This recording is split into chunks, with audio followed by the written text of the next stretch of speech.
Hello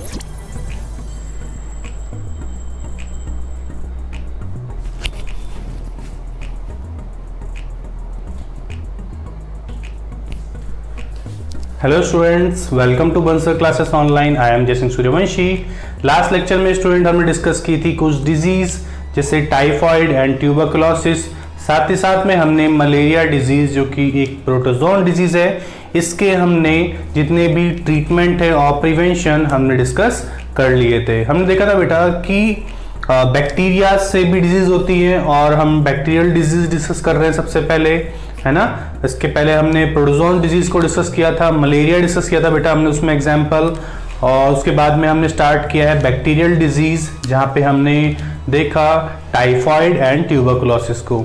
typhoid भी एक bacterial disease है और कैसे स्प्रेड होती है, कैसे ट्रांसमिशन होता है इसका, कैसे हम अपने आप को प्रिवेंट कर सकते हैं और किस तरीके से इसका ट्रीटमेंट किया जा सकता है, हमने डिस्कस कर लिया था। ऐसे ही ट्यूबरकुलोसिस में देखा था बेटा, कई बार क्वेश्चन बन जाता है कि ट्यूबरकुलोसिस में मेनली बॉडी का कौन से ऑर्गन्स अफेक्टेड होते हैं। तो बेटा ट्यूबरकुलोसिस एक बैक्टीरियल डिजीज है और आपको बैक्टीरिया का नाम पता होना चाहिए।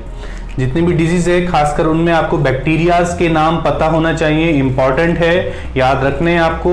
और कैसे इनका ट्रांसमिशन होता है, जनरल कुछ सिम्टम्स, जो मतलब बेटा सिम्टम्स में आपको मेन सिम्टम्स याद रखने हैं, या फिर बोल सकते हैं हम सिंपली कि साइंस आपको याद रखना है, क्योंकि हेडेक, फीवर, ये सब तो जनरल इंडिकेशंस है, कुछ सिम्टम्स है जो कि हमें हर एक डिजीज में देखने को मिलते हैं। ठीक है बेटा, तो ये चीज का आप ध्यान रखिएगा। और मेनली इसमें जो अफेक्टेड ऑर्गन है वो है बेटा आपका लंग्स। तो लंग्स के अंदर इंफेक्शन होता है, लंग्स में म्यूकस ज्यादा अमाउंट में जमा हो जाता है लंग्स के सराउंडिंग, और वही म्यूकस बॉडी से कफ की फॉर्म में रिलीज होता है और कफ के साथ साथ बेटा ब्लीडिंग भी होती है। ठीक है, तो हमने सिम्टम्स, प्रिवेंशन और ये सब देख लिए थे। आज की क्लास में हम एक नेक्स्ट डिजीज को डिस्कस करेंगे जो कि है डायरिया। ठीक है बेटा, आज की क्लास में हम एक नेक्स्ट डिजीज को डिस्कस करेंगे जो कि है डायरिया। नेक्स्ट डिजीज है बेटा डायरिया, है ना।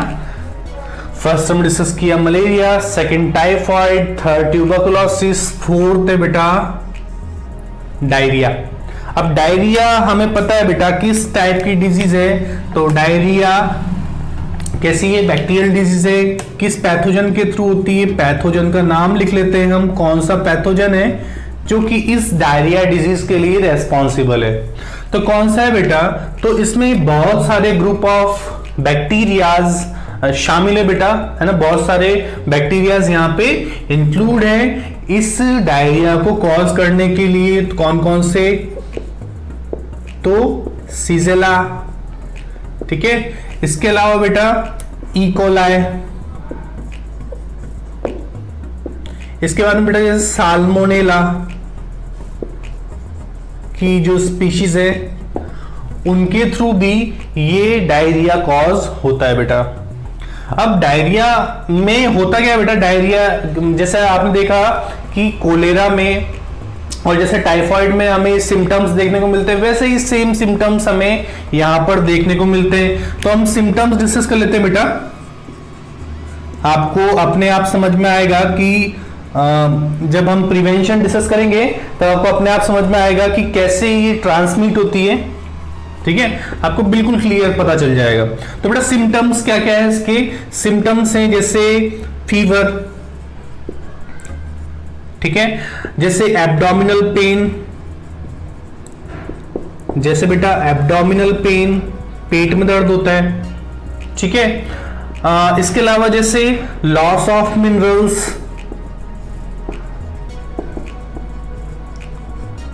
ठीक है, एब्डोमिनल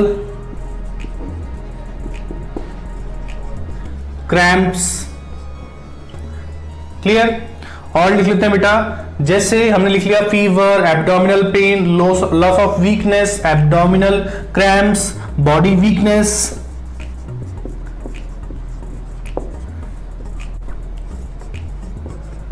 डिहाइड्रेशन, और लिख सकते हैं बेटा वेट लॉस, ठीक है, वेट लॉस होता है इसमें, बॉडी का जो वेट है वो कम हो जाता है, ठीक है, ज्यादा से ज्यादा अमाउंट में बॉडी से मिनरल्स पास आउट होते हैं, है ना, एक्सक्रीट की फॉर्म में, वाटरी स्टूल देखने को मिलता है बेटा, एब्डोमिनल पेन होता है, फीवर, ये सारे जो कंडीशंस हैं, ये सारे जो सिम्टम्स हैं हमें इस डायरिया डिजीज में देखने को मिलते हैं। तो बेटा ये बहुत ही कॉमन डिजीज है, ठीक है, बहुत सारे बैक्टीरियाज के थ्रू होती है, कोई एक बैक्टीरिया यहाँ पर नहीं है, बहुत सारे बैक्टीरियाज के थ्रू होती है, बहुत अलग अलग टाइप की स्पीशीज है ना। सिम्टम्स हमने कुछ देखे हैं, तो बेटा इनको भी आप नोट डाउन कर लीजिए।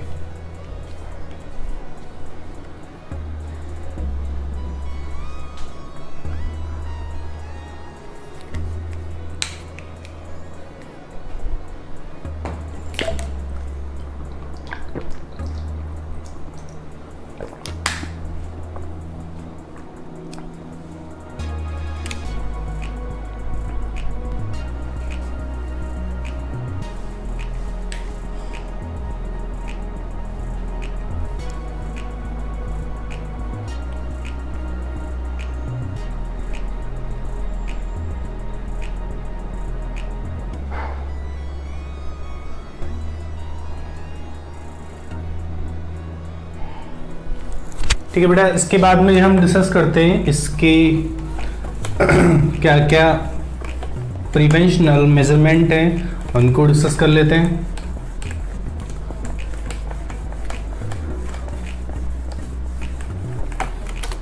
तो प्रिवेंशन देखते हैं इसके बाद बेटा हम क्या क्या प्रिवेंशन है, ठीक है। तो प्रिवेंशन क्या क्या है, कैसे हम प्रिवेंट कर सकते हैं अपने आप को।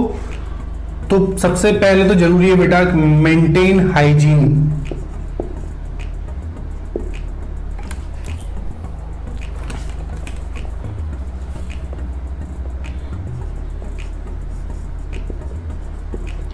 ठीक है। सबसे पहले जरूरी है मेंटेन हाइजीन, हाइजीन मेंटेन करना चाहिए हमें, proper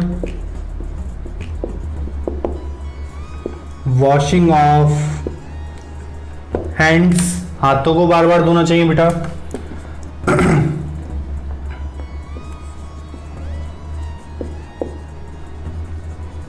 food should be covered, जो बेटा लेफ्ट फूड है, जो बचा हुआ खाना है उसको कवर करके रखना चाहिए। Use filtered water for drinking purpose, ठीक है, पीने के लिए जो है फिल्टर पानी का यूज करना चाहिए। Avoid eating road side food, जो रोड साइड के स्टॉल होते हैं बेटा, वहां पर खाना खाने, वहां पर कुछ भी चीज खाने के लिए हमें अवॉइड करना चाहिए। तो इन सब चीजों का हमें ध्यान रखना चाहिए। सबसे पहले जरूरी है बेटा हाइजीन, हाइजीन बहुत ही ज्यादा जरूरी है। अगर आप हाइजीन मेंटेन करते हैं, अपने हाथों को बार बार वॉश करते हैं, है ना, रेगुलर आप डेली बाथ लेते हैं, तो उससे क्या होता है बेटा, काफी सारी डिजीज होने के चांसेस अपने आप ही कम हो जाते हैं, ठीक है। इसके अलावा जितने भी फूड है घर में बचा कुचा खाना होता है बेटा, या फिर कहीं भी रखा हुआ है, तो आपको उसको कवर करके रखना चाहिए ताकि वो किसी भी कैरियर के कांटेक्ट में ना आ सके, मॉस्क्यूटो के कांटेक्ट में ना आ सके। तो आप समझ गए बेटा कि क्या कैसे ये ट्रांसमिट होती है। तो मॉस्क्यूटो के थ्रू, जो मतलब बेटा फ्लाइज होती हैं, उनके थ्रू भी ये ट्रांसमिटेड होती हैं। तो फ्लाइज क्या है इसके लिए, फ्लाइज के थ्रू ये स्प्रेड होती है, ठीक है, कैरियर है इसके लिए, ठीक है। इसके बाद में जो पीने का पानी होता है बेटा, वो भी आपको फिल्टर्ड वाटर का यूज करना चाहिए। और साथ ही साथ में जो बाहर ऐसी ऐसी जगह पे जो स्टॉल होते हैं बेटा, गंदी जगह पर जहां पर काफी सारी फ्लाइज होती हैं, आपको उन खानों को खाने से बचना चाहिए, नहीं खाना चाहिए। तो ये सब कुछ प्रिवेंशनल मेजरमेंट है, आप इनका अगर यूज करते हैं तो डायरिया होने से बच सकते हैं, ठीक है। तो इनको भी नोट डाउन कर लीजिए।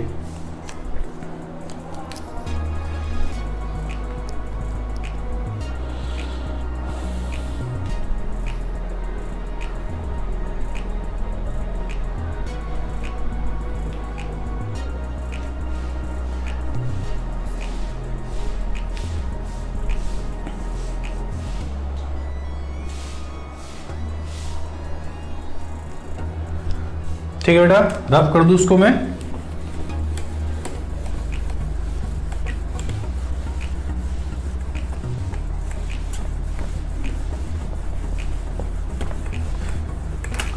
ठीक है, इसके बाद डिस्कस करते हैं हम ट्रीटमेंट या कंट्रोल। ठीक है, ट्रीटमेंट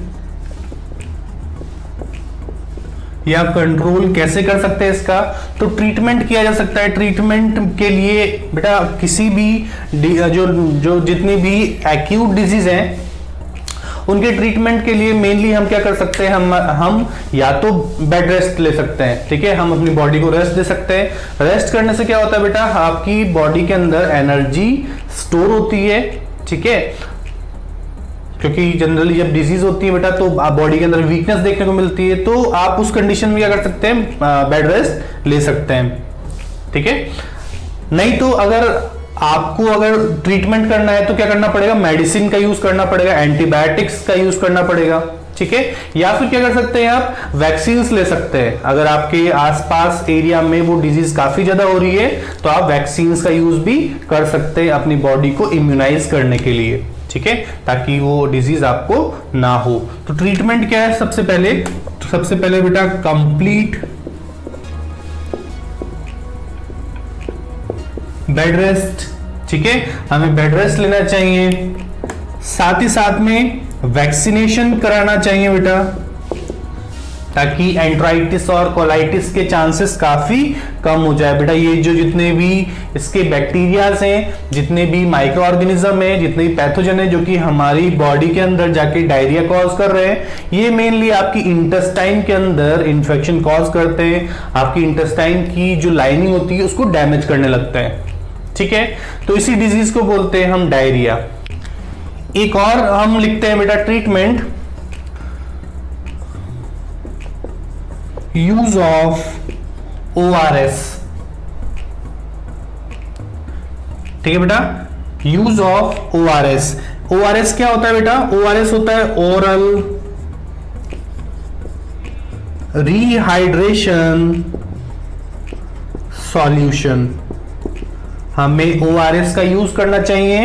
ORS क्या है बेटा, तो ORS है ओरल रिहाइड्रेशन सॉल्यूशन।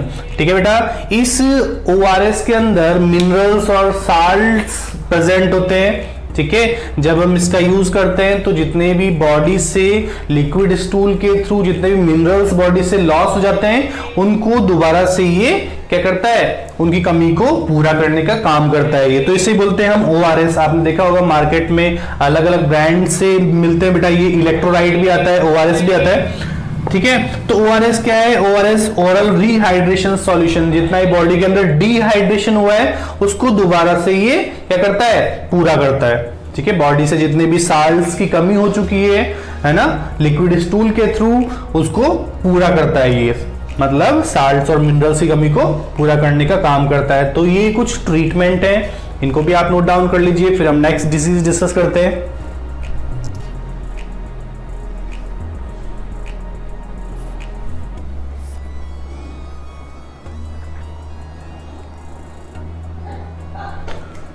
ठीक है बेटा, यहां तक हम डिस्कस कर लिया। इसके बाद में हम आगे नेक्स्ट डिजीज को डिस्कस करते हैं, नेक्स्ट बैक्टीरियल डिजीज को।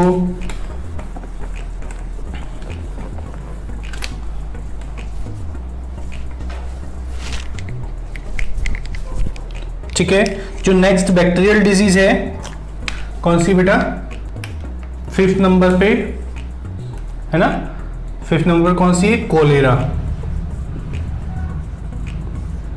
ठीक है, कोलेरा डिजीज जो है ये भी एक बैक्टीरियल डिजीज है। पैथोजन जो है इसका नाम इंपॉर्टेंट है, काफी बार पूछ लेता है, पैथोजन पता होना चाहिए आपको।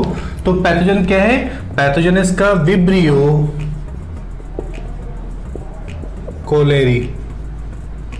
ठीक है, पैथोजन का नाम क्या है, विब्रियो कोलेरी, पता होना चाहिए आपको।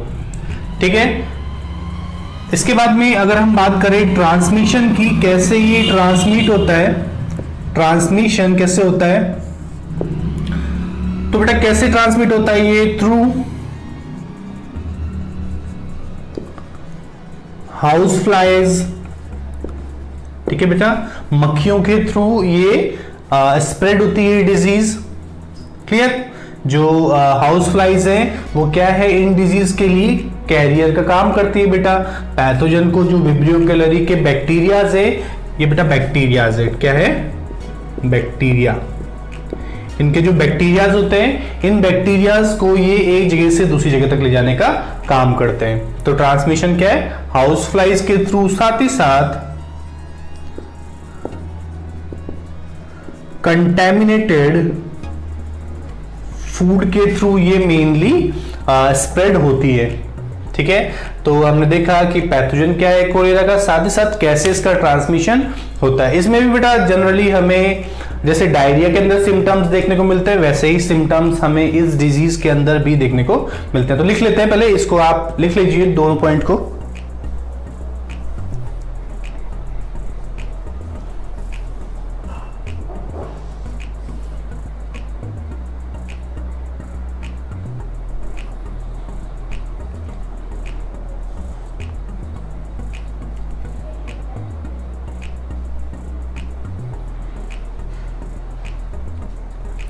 ठीक है, रफ कर रहा हूं मैं, लिख लेते हैं क्या इसमें सिम्टम्स देखने को मिलते हैं आपको। तो वही सिम्टम्स हैं बेटा, लेकिन दोबारा लिख लेते हैं हम एक बार। ठीक है, क्या इसमें सिम्टम्स देखने को मिलते हैं, तो बिल्कुल वही सिम्टम्स होते हैं जैसे डायरिया।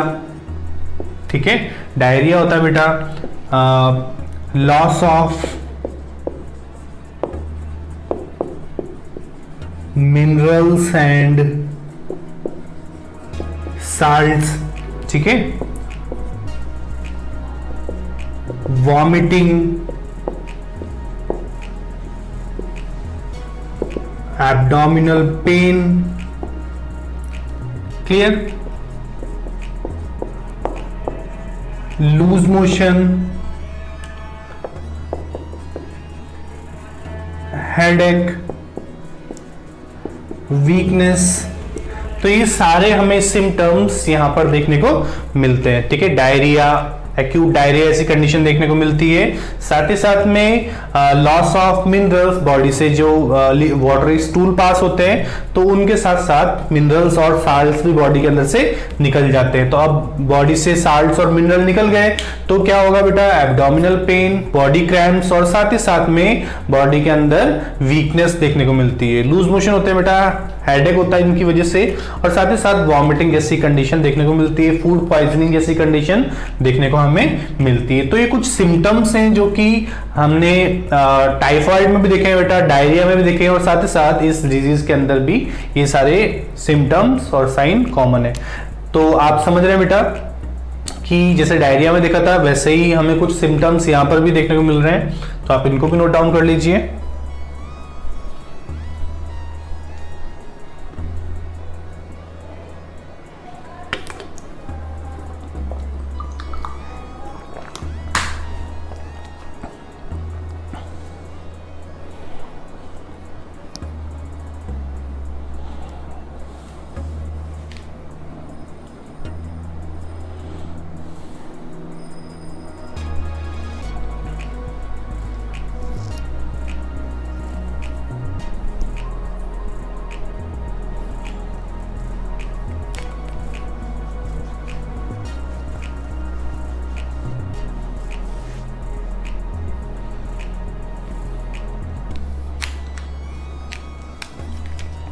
ठीक है, इसके बाद हम देख लेते हैं जल्दी से ट्रीटमेंट क्या है इनके,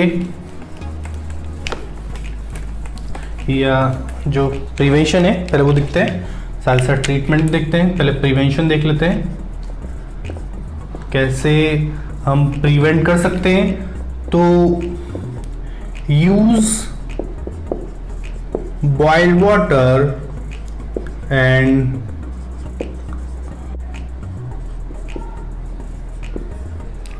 फूड। ठीक है, use boiled water and well cooked food.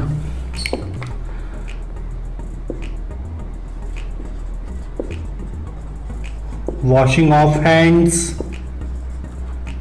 ठीक है,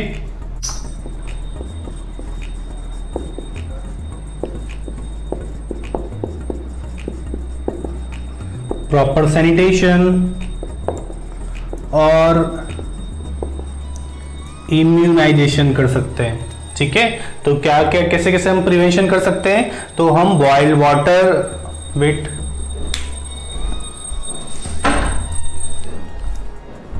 तो हम क्या कर सकते हैं बेटा, बॉइल्ड वाटर का यूज कर सकते हैं। पीने का जो पानी है उसको बॉइल कर सकते हैं, जितने भी जर्म्स होते हैं वो हाई टेम्परेचर के थ्रू किल हो जाते हैं। या फिर जो खाना है बेटा उसको अच्छी तरीके से कुक किया होना चाहिए, तो वहां पर भी जितने भी फूड के अंदर जर्म्स होते हैं वो सारे किल हो जाते हैं।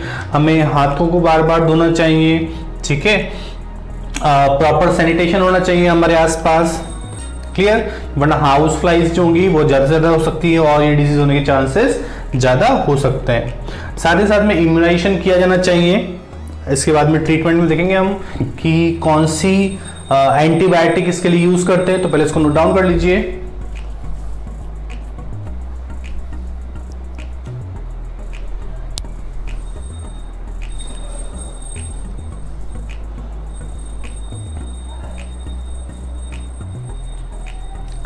ठीक है बेटा, ये समझ में आ गया आपको। इसको रफ करके आपको फटाफट से हम लिख लेते हैं जल्दी से। ट्रीटमेंट, क्या ट्रीटमेंट है?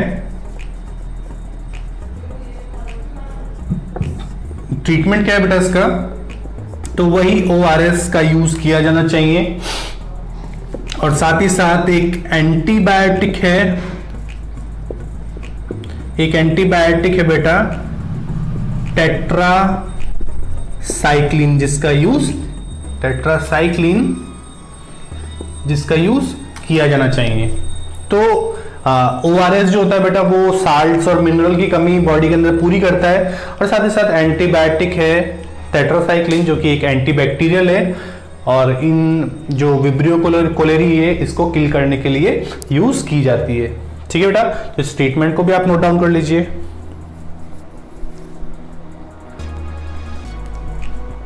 ठीक है बेटा, इसके बाद लिखते हैं हम एक नेक्स्ट डिजीज जो कि भी एक बैक्टीरियल डिजीज है। कौन सी डिजीज का नाम बेटा? लेप्रोसी। ठीक है, डिजीज का नाम है लेप्रोसी। ये शायद 6 नंबर पे है लेप्रोसी डिजीज, तो जिस हिसाब से आपके पॉइंट चल रहे हो बेटा 6 नंबर पे और डाल लेना 6। ठीक है, पैथोजन क्या है इसका, किस पैथोजन के थ्रू होती है, तो बेटा आपको पता है ये कैसी होती है, बैक्टीरियाज के थ्रू होती है। बैक्टीरिया का नाम है माइकोबैक्टीरियम।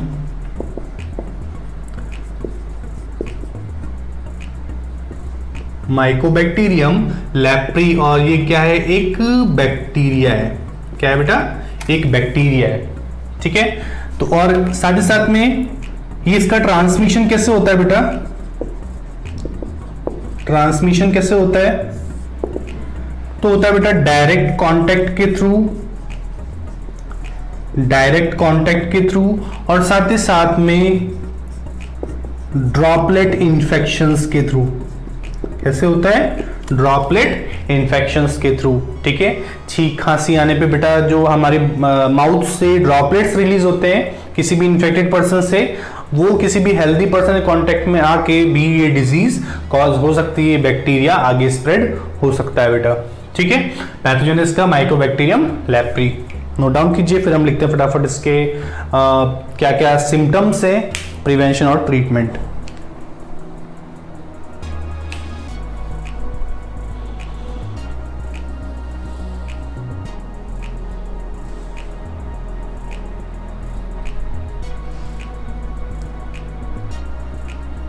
थोड़ी सी ब्राइटनेस में बढ़ा देता हूँ। ठीक है,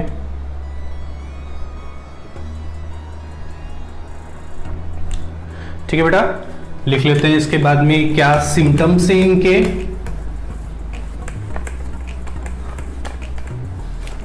सिम्टम्स क्या क्या हैं तो वो फटाफट लिख लेते हैं हम, क्या क्या हमें सिम्टम्स देखने को मिलता है। अच्छा, कई बार पूछ लेता है बेटा कि लेप्रोसी के साथ साथ इस डिजीज को बोलते हैं बेटा हैंसेन डिजीज, क्या बोलते हैं, हैंसेन डिजीज। क्लियर। तो सिम्टम्स क्या देखने को मिलता है बेटा, सिम्टम्स हमें देखने को मिलते हैं जैसे shortening of toes and fingers, ठीक है, नर्व्स आर अफेक्टेड, जो बॉडी की नर्व्स होती है वो अफेक्टेड होती है बेटा, या फिर बोल सकते हैं पार्शियल पैरालिसिस जैसी कंडीशन देखने को मिलती है हमें, ठीक है। हमारे बॉडी के जो पार्ट्स हैं, कुछ पार्ट्स हो सकते हैं जिनकी नर्व्स अफेक्ट हो और हम उन बॉडी पार्ट्स को मूव नहीं कर सकते, हमारा उन पे कोई कंट्रोल नहीं होता है, ठीक है। नंबनेस, ठीक है बेटा, नंबनेस हो सकती है। क्लियर। साथ ही साथ में white patches on skin, ठीक है, nodules on body skin, clear. साथ ही साथ में burning sensation on स्किन, जहां पर भी लंप्स होते हैं, जहां पर भी नोड्यूल्स होते हैं, वहां पे बर्निंग सेंसेशन फील होता है। तो बेटा इस डिजीज के अंदर जो टोज होते हैं या फिंगर्स जो होती हैं वो रीअब्जॉर्प्शन होने लग जाता है उनका, तो वहां पर ये टोज और फिंगर्स छोटी छोटी हो जाती हैं, ठीक है। साथ ही साथ में हमारी जो नर्व्स हैं, आईज की, नोज की और बेटा बहुत सारे बॉडी पार्ट्स है ना, ये जो है अफेक्ट होते हैं इसमें। इनके जो बॉडी पार्ट्स होते हैं जिनकी नर्व्स अफेक्ट होती हैं उनको कंट्रोल नहीं कर पाते हम, है ना, हमारा उन पे कंट्रोल नहीं रहता है, तो हम उनको मूवमेंट नहीं करा सकते, ठीक है। पार्शियल पैरालिसिस जैसी कंडीशन होती है, बता दिया मैंने आपको पैरालिसिस क्या होता है बेटा। नमनेस, ठीक है, नमनेस होती है बॉडी के अंदर, और साथ ही साथ में व्हाइट पैचेस देखने को मिलते हैं हमें स्किन पे, ठीक है, सफेद दाग देखने को मिलते हैं, नोड्यूल्स देखने को मिलते हैं बेटा, घाव देखने को मिलते हैं आपको बॉडी के ऊपर। साथ ही साथ में जहां पर भी नोड्यूल्स होते हैं, जहां पर भी लंप्स होते हैं, वहां पर हमें बर्निंग सेंसेशन फील होती है, जलन होती है बेटा।